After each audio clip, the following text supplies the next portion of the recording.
하나님의 말씀을 보겠습니다. 요한복음 8장 12절에서 20절까지 말씀입니다. 예수께서 또 말씀하여 이르시되 나는 세상의 빛이니 나를 따르는 자는 어둠에 다니지 아니하고 생명의 빛을 얻으리라. 바리새인들이 이르되 내가 너를 위하여 증언하니 내 증언은 참되지 아니하도다. 예수께서 대답하여 이르시되 내가 나를 위하여 증언하여도 내 증언이 참되니 나는 내가 어디서 오며 어디로 가는 것을 알거니와 너희는 내가 어디서 오며 어디로 가는 것을 알지 못하느니라. 너희는 육체를 따라 판단하나 나는 아무도 판단하지 아니하노라. 만일 내가 판단하여도 내 판단이 참되니 이는 내가 혼자 있는 것이 아니요 나를 보내신 이가 나와 함께 계십니다. 너희 율법에도 두 사람의 증언이 참되다 기록되었으니 내가 나를 위하여 증언하는 자가 되고 나를 보내신 아버지도 나를 위하여 증언하시느니라. 이에 그들이 묻되 내 아버지가 어디 있느냐. 예수께서 대답하시되 너희는 나를 알지 못하고 내 아버지도 알지 못하는도다. 나를 알았더라면 내 아버지도 알았으리라. 이 말씀은 성전에서 가르치실 때에 헌금함 앞에서 하셨으나 잡는 사람이 없으니 이는 그의 때가 아직 이르지 아니하였음이로라. 아멘. 얼마 있지 않으면 우리 민족의 큰 명절인 추석이 옵니다. 추석하면 생각나는 노래가 있습니다. 그것은 뭐냐면 김부자가 불렀던 달아 달아 맑은 달아 이태백이 놀던 달아 이런 노래입니다. 이 가사에 나오는 이태백은 당나라 때 시인입니다. 그는 그 장강 동정호에서 뱃놀이 하다가 강에 비친 달이 너무 아름다워서 그 달을 건지려고 강에 뛰어들었다가 익사했다는 야사가 있습니다. 이처럼 이 이태백이라는 사람은 그 달을 굉장히 좋아했고 또 술을 좋아했던 사람 중에 한 사람입니다.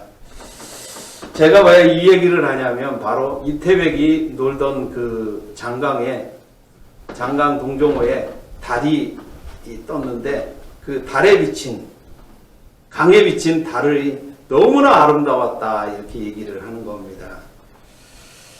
이 유대 사람들은 이제 초막절에 출애굽 할 때의 그 출애굽의 그를 기념하기 위해서 어떤 행동을 했냐면 구름 기둥을 기념하는 행사를 하였는데 그것이 낮에는 제사장들이 이제 반석에서 떠온 물을 제단에 이렇게 붓는 행사를 했고 밤에는 여자들이 이제 불기둥을 기념하는 행사를 했어요. 그 행사가 어떤 방법으로 되어 있냐면 황금 촛대에 불을 붙입니다. 그리고 망대를 만들어서 이제 위에다가 이렇게 올려놔요.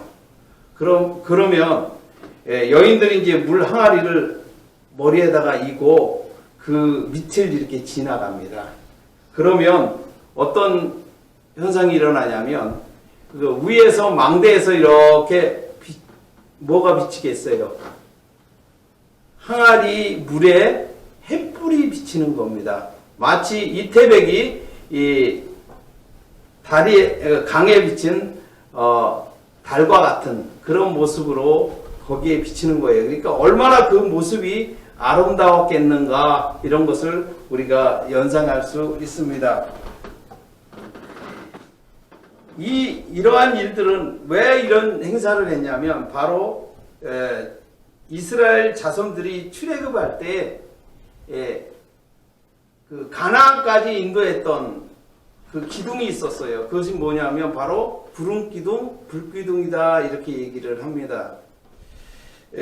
우리가 잘 아는 대로 이 불기둥, 구름기둥 이렇게 얘기하면 구름기둥이 따로 있고 불기둥이 따로 있는 것처럼 이렇게 생각을 하는데 그것이 아니라는 겁니다. 왜 그러냐면 예전에 우리가 이 불기둥, 구름기둥을 이라는 제목을 가지고 설교를 들으면 이렇게 얘기를 합니다. 제가 뭐 틀렸다는 얘기는 아니에요.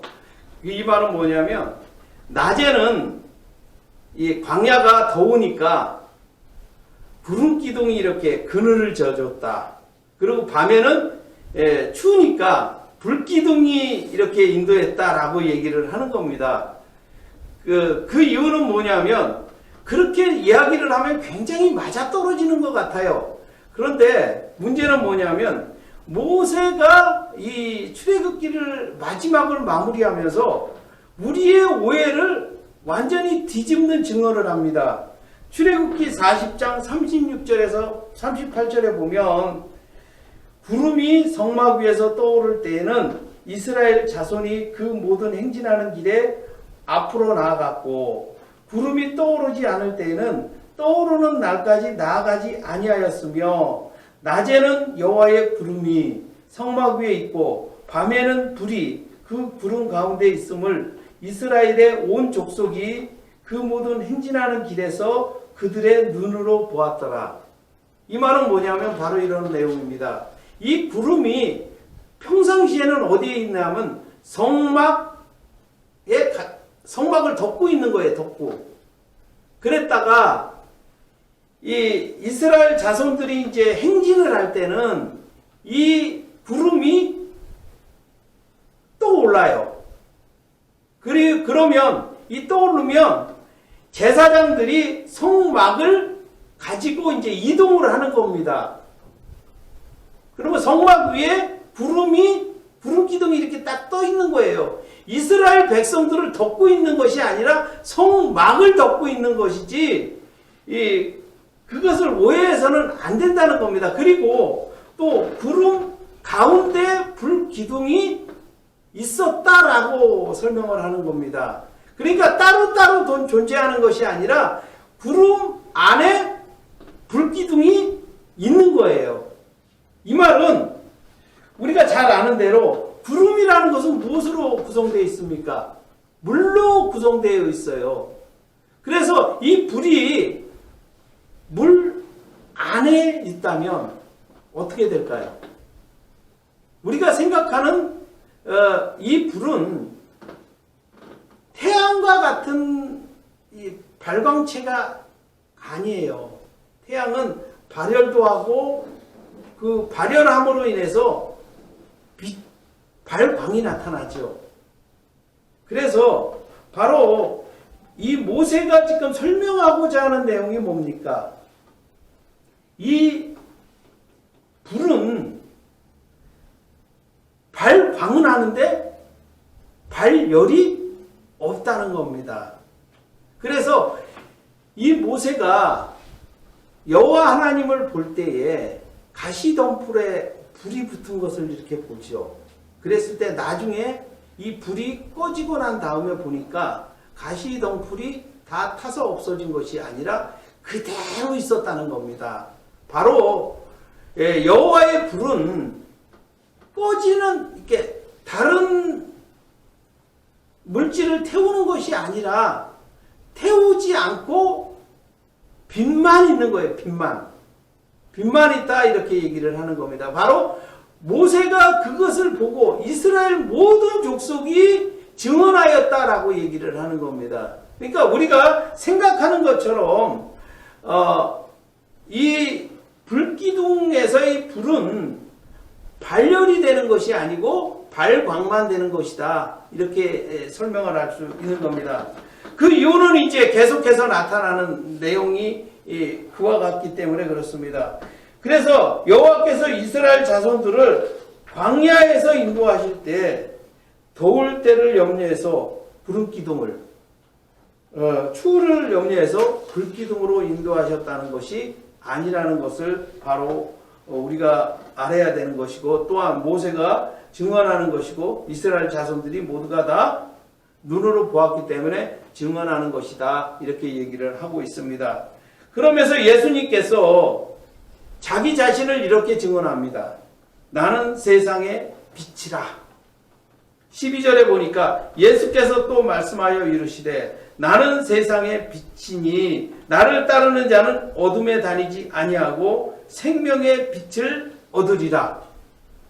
이 빛은 출애굽을 하여 구름 가운데 있었던 불의 다른 표현으로 하고 있는 겁니다. 그래서 이 불은 밤에 그 구름 가운데 있음으로 인하여 어둠을 다니지 아니하고 생명의 빛을 얻게 될 것이라고 이렇게 말씀하고 있는 겁니다. 예수께서 자신을 증언하셨고 그 증언을 들은 바리새인들이 이런 반론을 합니다. 13절에 보니까 바리새인들이 이르되 내가 너를 위하여 증언하니 내 증언은 참되지 아니하도다.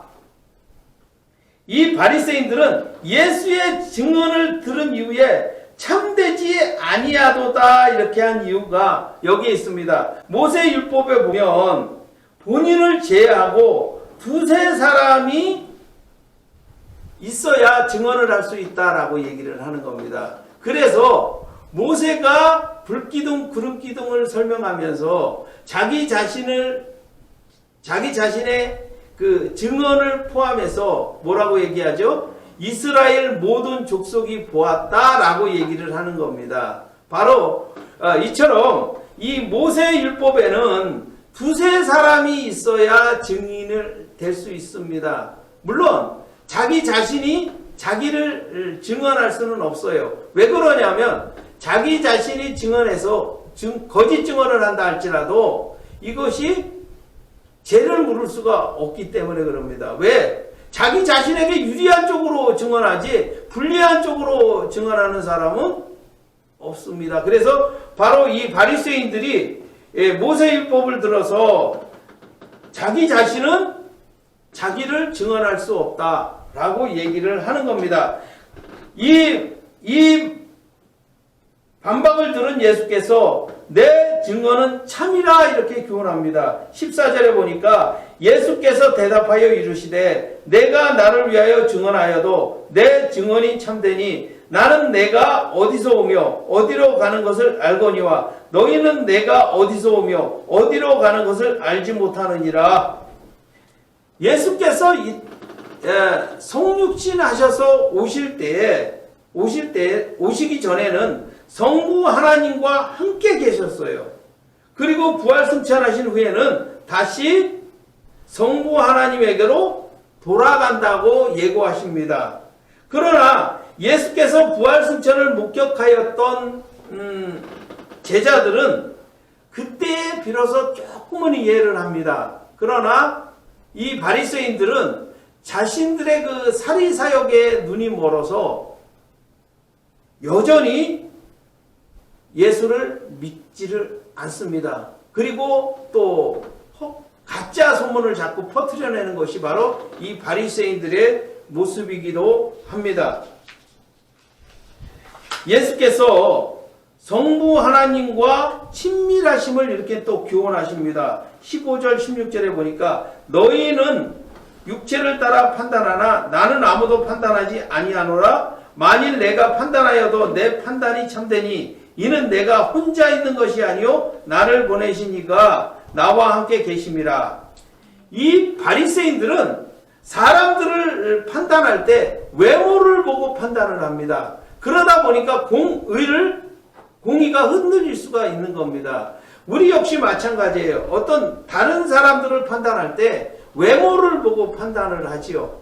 그러다 보니까 공의가 아니라 개인적인 판단을 하게 되는 그런 결과를 만들어냅니다. 그러나 예수께서 바리새인들에게 다른 사람을 판단할 때 외모를 보고 판단하는 것은 옳지 않다라고 말씀하고 있습니다. 예전엔가요, 어떤 사람이 이제 재판을 받고 나와서 이런 큰 소리로 외친 적이 있어요. 유전, 무죄, 무전, 유죄 이런 얘기를 하는 겁니다. 이 말은 뭐예요? 예나 지금이나 이 사람들을 판단할 때는 외모로 판단을 합니다. 그래서 어떤 그 판사가 이런 얘기를 하더라고요. 같은 여자가 죄를 범했을 때 예쁜 여자와 예쁘지 않는 여자가 이제 재판을 받을 때 형량이 누가 많이 떨어지는가라고 했을 때 예쁘지 않는 여자가 형량이 좀 많이 떨어진대요. 예쁜 여자가 조금 덜 떨어진다는 얘기를 들은 적이 있습니다. 이처럼 판사도 마찬가지예요. 이 땅에 있는 그 판결을 내린 사람, 판사도 아무리 양심과 뭐 법에 따라서 헌법에 따라서 재판을 한다고 하지만 그 양심이 어디로 흘러요? 외모로 흐르는 거예요. 그렇기 때문에 외모로 흘러서 이 재판을 할 때 이 판단이 흐려지는 결과를 만들어내는 겁니다. 그래서 바로 그 얘기를 하고 있는 겁니다. 예수님께서 자기 자신을 증언하는데 반박했던 바리새인들을 향해서 나를 보내신 이가 나와 함께 계셔서 판단하기 때문에 참이라 이렇게 얘기를 하는 겁니다. 바로 이 바리새인들이 그 사내들인 공회에서 판단했던 것이 옳지 않다. 너희는 왜 외모를 보고 하기 때문에 그렇다라고 얘기를 하는 겁니다. 그러면서 예수님께서는 중심을 보시고 판단하시기 때문에 정확하다, 참되다 이렇게 얘기를 하고 있는 겁니다. 그러면서 예수님께서 모세율법을 인용하여 교훈하십니다. 17절 18절에 보니까 너희 율법에도 두 사람의 증인이 참되다 기록되었으니 내가 나를 위하여 증언하는 자가 되고 나를 보내신 아버지도 나를 위하여 증언하시느니라 이렇게 얘기를 합니다. 자, 이 율법은 바리새인들이 예수를 비판하기 위해 내세운 율법의 조항이었습니다. 그러나 이 율법 앞에 너희를 붙인 이유는 바로 율법의 적용을 받을 사람이 너희라 이렇게 얘기를 하는 겁니다. 예수님은 율법의 적용을 받지 아니하십니다. 왜 그러냐면 이 율법의 입법자가 되시기 때문에 그래요. 바로 모세에게 율법을 주신 이가 누구예요? 여호와 하나님. 바로 예수 그리스도께서 그들에게 주신 겁니다. 그들을 위해서 율법을 주신 것이다 이런 거죠. 그러니까 우리가 헌법도 마찬가지고 모세율법도 마찬가지입니다. 우리가 법이라고 하면 이런 생각을 합니다. 사람 위에 법이 있는 것이 아니라 법이 사람을 위해서 있는 것이다 라는 겁니다. 이 말은 뭐냐면 이 율법과 그 헌법의 공통점이 뭐냐면 모든 사람이 행복을 추구하기 위해서 법이 있는 것이지 그 사람들을 그 범법자로 만들어서 괴롭히기 위해서 감금하기 위해서 있는 것은 아니에요. 죄를 지은 사람들이 왜 감옥에 갑니까? 이렇게 얘기했을 때 그것은 이런 겁니다. 더 이상 이 사람이 죄를 짓지 못하도록 막기 위해서 감옥에다가 넣어놓은 거예요. 그런 것이지 이 사람들 자체를 미워하고 그런 것이 아니라는 겁니다. 바로 이 바리새인들은 문제가 뭐냐면 자기 자신들이 자기 자신들을 위해서 모세율법이 필요한 겁니다. 이것은 맞는 거예요. 어떻게 보면. 그런데 이 모세율법이 바리새인들을 인도하는 역할을 하고 있는 겁니다. 그래서 예수님께서 바로 이 부분을 지적하고 있는 겁니다. 너희가 모세율법의 지배를 받는 것이 아니라 모세율법으로 인해서 다른 사람을 사랑하고 내 이웃을 내 몸같이 사랑하고 내 하나님을 사랑하라는 그 강령을 지금 얘기하고 계시는 겁니다. 그러나 우리는 자꾸 이런 부분들에 대해서 약합니다. 이 부분을 가지고 다른 사람을 정죄하는데 판단하는데 율법을 사용하기 때문에 예수님께서 지금 그 말씀을 하고 계시는 겁니다.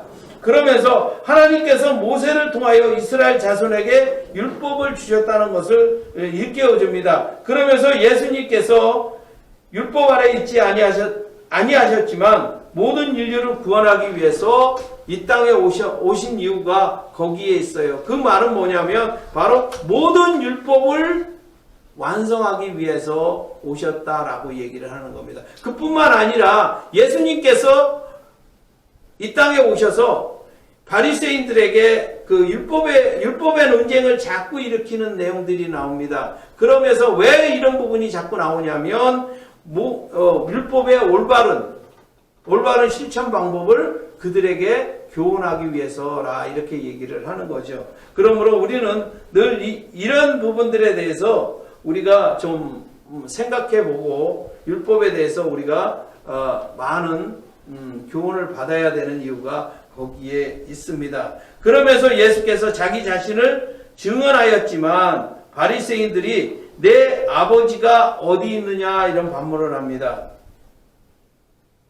19절에 이에 그들이 묻되 내 아버지가 어디 있느냐 예수께서 대답하시되 너희는 나를 알지 못하고 내 아버지도 알지 못하는도다. 나를 알았다라면 내 아버지도 알았으리라. 예수께서 계속해서 자기 자신에 대한 증언을 하였지만 여전히 바리새인들은 반발을 합니다. 이 반발하는 내용이 뭐냐면 네 아버지가 어디 있느냐라는 내용입니다.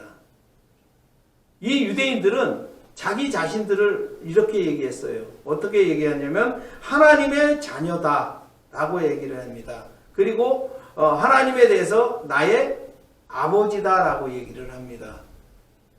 그렇기 때문에 이들이 근데 궁금했던 것이 있어요. 그것은 뭐냐면 네 하나님이 어디 있느냐라는 질문입니다. 이 말 속에는 많은 것을 내포하고 있는 겁니다. 그래서 예수님께서 이런 질문에 대해서 이렇게 말씀합니다. 너희는 나를 알지 못하고 내 아버지도 알지 못하는도다. 나를 알았더라면 내 아버지도 알았으리라. 바로 성자 하나님이신 예수 그리스도와 성부 하나님이신 하나님과 자기를 동일시하는 거죠. 예, 이 말은 뭐냐면 바로 이태백이 보았던 그 달에 비친 그 물에 비친 달과 같은 모습이 있는 거죠. 그러니까 하나님의 형상이 하나님의 모습이 누구를 통해서 나타난다고 이렇게 비춰진다는 겁니다. 예수 그리스도를 통해서. 그런데 너희는 그것을 알지 못하느냐라고 얘기를 하는 겁니다. 자꾸 내 아버지를 어디 있느냐라고 묻는 질문 속에는 바로 어디에 있다는 거예요. 네 앞에 있지 않느냐, 너희 앞에 있지 않느냐라고 얘기를 하는 겁니다. 우리는 그 시편이나 이런 데 보면 어리석은 자들이 하는 말이 있죠. 하나님이 어디 있느냐 이 말입니다. 바로 바리새인들이 지금 질문하는 내용이 그 얘기입니다. 예수님 앞에서 네 하나님이 어디, 아버지가 어디 있느냐 이런 질문은 바로 어리석은 자의 모습이다 이렇게 얘기를 합니다. 그러면서 예수님께서 나와 아버지는 하나다 라는 얘기를 하고 계십니다. 요한복음 1장 18절에 본래 하나님을 본 사람이 없으되 아버지 품속에 있는 독생하신 하나님이 나타내셨느니라. 하나님께서는 아들이신 예수 그리스도를 통하여 자신을 계시하십니다. 그 예전에 읽었던 고려 시대의 문인이었던 이규보의 시조가 한번 생각나서 제가 소개하려고 합니다. 오랫동안 거울을 안 보았더니 내 얼굴도 이제 알 수가 없네. 우연히 음물에 비친 모습을 보니 전에 어디선가 본 듯한 녀석일세. 예수께서 바리새인들에게 교훈하셨던 장소가 여인의 뜰이었다는 사실입니다. 20절에 이 말씀은 성전에서 가르치실 때 헌금함 앞에서 하셨으나 잡는 사람이 없으니 이는 그의 때가 아직 이르지 아니하였음이러라. 예수께서 바리새인들을 교훈하셨던 장소가 여인의 뜰이었다는 사실입니다. 그리고 이 여인의 뜰에는 뭐가 있었냐면 헌금함이 있었고 많은 사람들이 모일수록 이 헌금함에는 뭐가 많이 모입니까? 헌금이 많이 모이는 구조를 가지고 있습니다. 이 헌금함이 있었던 그 여인의 뜰은 산에 들인 공회가 아주 가까운 거리에 있었고 이 바리새인들이 예수를 잡아 죽이려면 얼마나 쉬운 장소인지 모릅니다. 그럼에도 불구하고 어떤 내용이 나옵니까? 예수를 잡는 자가 없었더라, 이런 겁니다.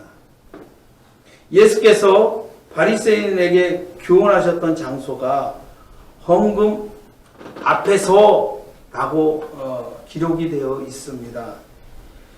이 바리새인들의 마음을 인도하였던 것이 뭐냐면 바로 헌금함이었다는 사실이죠.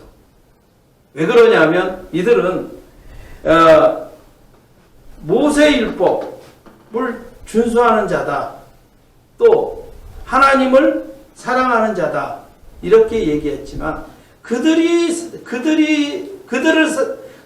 인도했던 것이 뭡니까? 헌금함이었다, 이렇게 얘기를 하고 있는 겁니다. 그들을 재물의 눈이 아주 재물의 유혹을 받아서 예수를 잡아 죽이려는 일을 바로 이 재물 때문에 하였던 겁니다. 그럼에도 불구하고 이 예수를 잡아 죽이려는 그 목표를 무너뜨리는 것이 있었어요. 그것은 뭐냐면 바로 헌금함이었다, 이렇게 연결을 하는 겁니다. 굉장히 우리에게 많은 것을 부여합니다. 사실은 핵심이 거기에 있는 겁니다.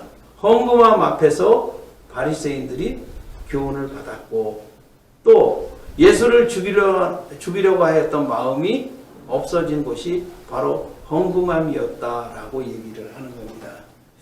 예전에 고려의 채영 장군이라는 사람이 있었습니다. 이 채영이 16세 때 아버지가 돌아가시면서 경금여석이라는 유언을 남깁니다. 이 경금여석이라는 말은 황금을 보기를 돌처럼 여기라, 이런 내용입니다. 이 채영은 건문세가에 태어났기 때문에 우리가 알고 있는 명예, 권세, 재물 이런 걸 다 갖추고 있었던 자예요. 그러니까 더 이상 돈을 불릴 그런 마음이 없었고, 결국은 그냥 유지만 해도 그냥 부자가 바로 채영이라는 사람입니다. 이런 우화가 있어요. 어느 집에 그 삼형제가 있었는데 그 집이 아버지가 물려준 이제 한국 덩어리가 많았어요. 그래서 그것을 유산으로 이제 세 명이서 나눠 가졌는데, 첫 번째 아들이 그 황금을 지키기 위해서 금고를 튼튼하게 만들었어요.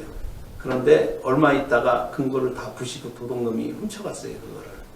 그리고 나서 이제 이 금고 가지고는 안 되겠다. 그래서 둘째 아들이 이 천하장사 이런 사람들을 이제 보디가드로 딱 지키게 했는데 그 또한 지키지 못했습니다.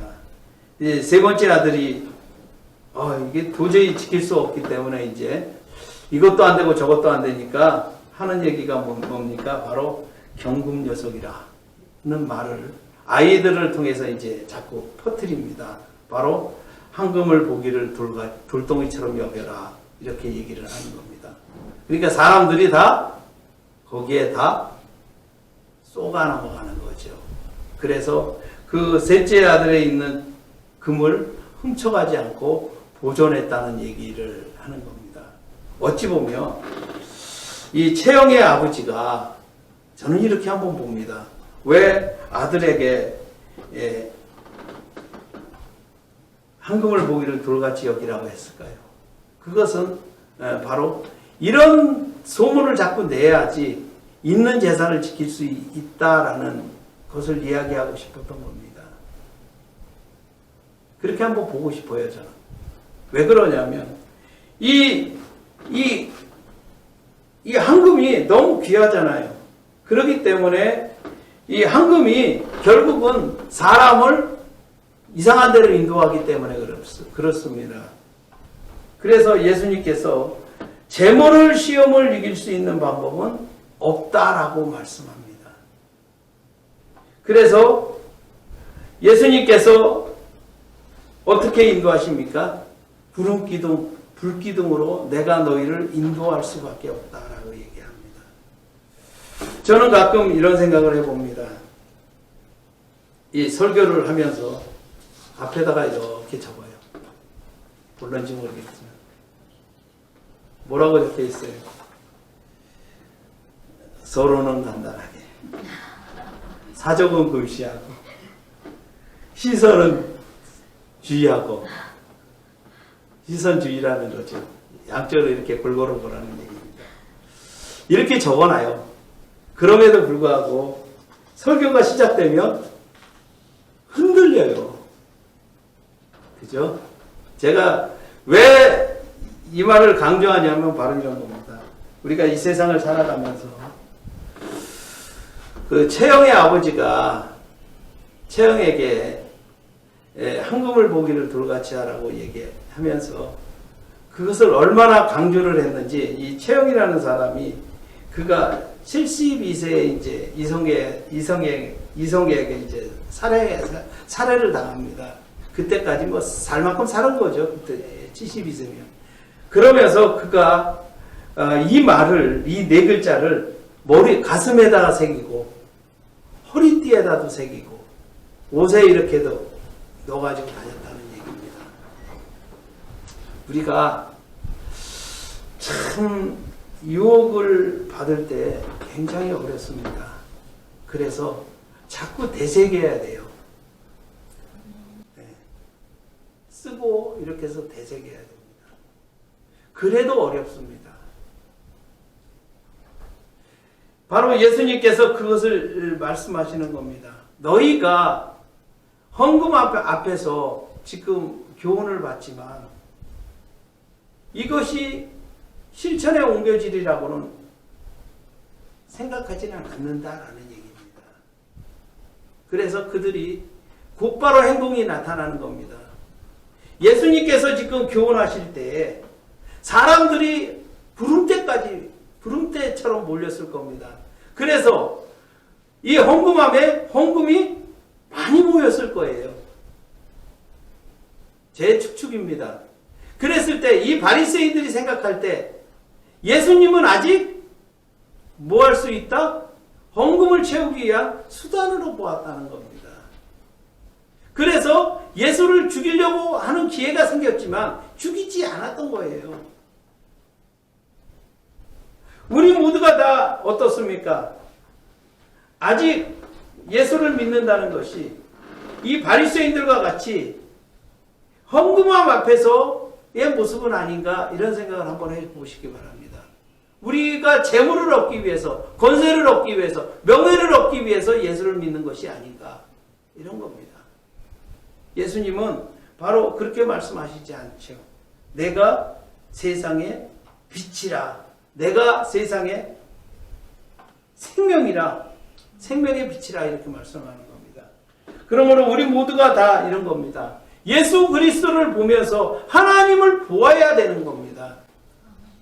그리고 예수님께서 증언하시지 않습니까? 내가 구름 가운데 있는 불이다라고 얘기를 하는 겁니다.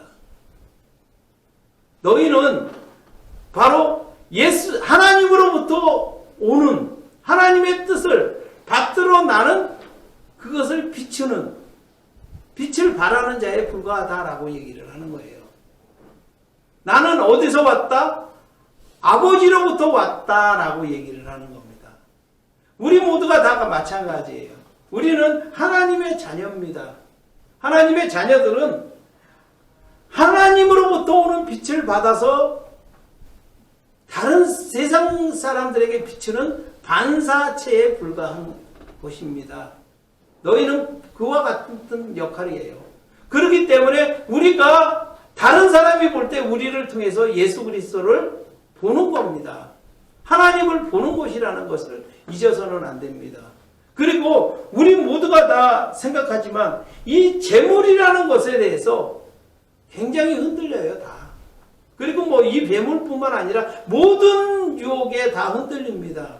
왜 그러냐면 이 재물이라는 것이 아주 능력이 굉장한 능력을 가지고 있어요. 어떤 능력이냐면 좀 불편한 관계가 있다 할지라도 이 뇌물만 딱 갖다 주고 뇌물성 선물만 갖다 주면 사람이 달라져요. 그처럼 이게 굉장히 능력이 있습니다. 그렇기 때문에 우리가 늘 이 재물에 대한 유혹 이것을 이길 수가 없습니다. 그래서 사람들은 뭐 황금을 보기를 돌같이 여기라 이렇게 얘기하지만 자기 자신의 재물을 지키기 위한 것이지 그것이 곧 다른 사람들에게 교훈을 주기 위한 것은 아니라는 걸 알아야 됩니다. 그러니까 모든 사람들이 자기 중심으로 움직이고 모든 사람들이 사리사욕을 위해서 움직이는 것이지 결코 하나님을 위해서 그와 같은 행동들을 하는 것은 아니라는 겁니다. 그래서 우리가 늘 이 말씀을 기억하면서 우리 성도들은 재물에 대한 유혹을 받을 때 인도자이신 예수 그리스도를 바라봐야 됩니다. 그것을 깨달으시고 늘 이 말씀을 바라보면서 예수 그리스도가 구름 가운데 있는 불이라는 사실을 깨달으시고 예수님께서 오직 세상의 빛이다, 인도자다 라는 사실을 깨달으시고 그 인도함을 받아서 살아가시기 바랍니다. 그리고 늘 기도해야 되는 이유가 거기에 있습니다. 우리의 의지, 우리의 다짐 이런 거 한 번에 무너집니다. 그렇기 때문에 늘 이 말씀을 기억하면서 예수 그리스도만 바라보며 살아가는 저와 여러분이 되시기 바랍니다. 기도하시겠습니다. 하나님 은혜를 진심으로 감사합니다. 주님께서 함께하여 주시어서 오늘 이 말씀을 들으면서 우리 주님이 바로 세상의 빛이라는 사실을 깨닫고 그 인도하심을 받아서 살아갈 수 있도록 주여 함께하여 주시옵소서. 예수님의 이름으로 기도드립니다. 아멘.